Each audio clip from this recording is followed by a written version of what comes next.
What's happening? I just want to go over some crawling that I like to do. I usually crawl a lot. Here's a crab walk, inverted crawl, however you want to call it.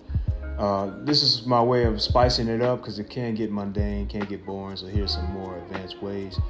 You can see here, I'm moving my feet at the same time and hands at the same time. This makes this that much more difficult. If you need that challenge, I actually prefer these over just regular crab walks. Really uses my core way more than the other. Really more difficult, especially over distance. You see there, the only difference is I'm moving my hands, then I'm moving my feet, but they're moving at the same time in sync with each other. It's not contralateral like a normal inverted crab walk. Here's just another angle. You see my hands are out to the side.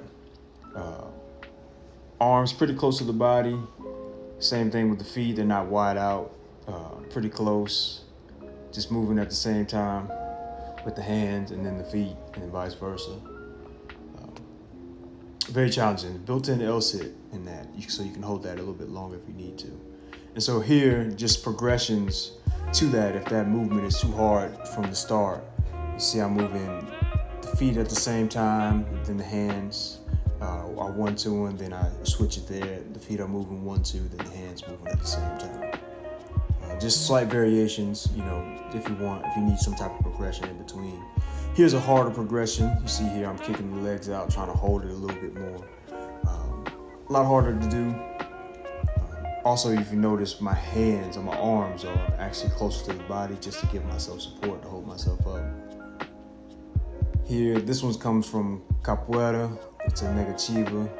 A bit more of a puzzle to deal with. You can use 2 arms instead of the one. The one just makes it harder. You can put that head on the ground, touch the head to the ground. But just, giving some more technicality to the walk. And just, emphasizes the arms a little bit more of a push.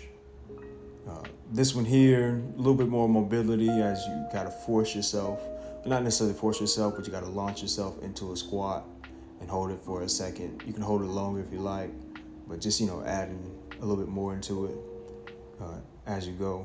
Just makes it a little more difficult. Here, I'm gonna do the same thing, but I'm gonna add a jump from that squat. Kind of turns it into a burpee, an inverted burpee if you needed a name for it. So these are some of the variations I like to do every now and then, not all the time. I usually keep it simple, but sometimes I need to spice it up a bit. So let me know what you think, try it out, tell me how it goes. Peace.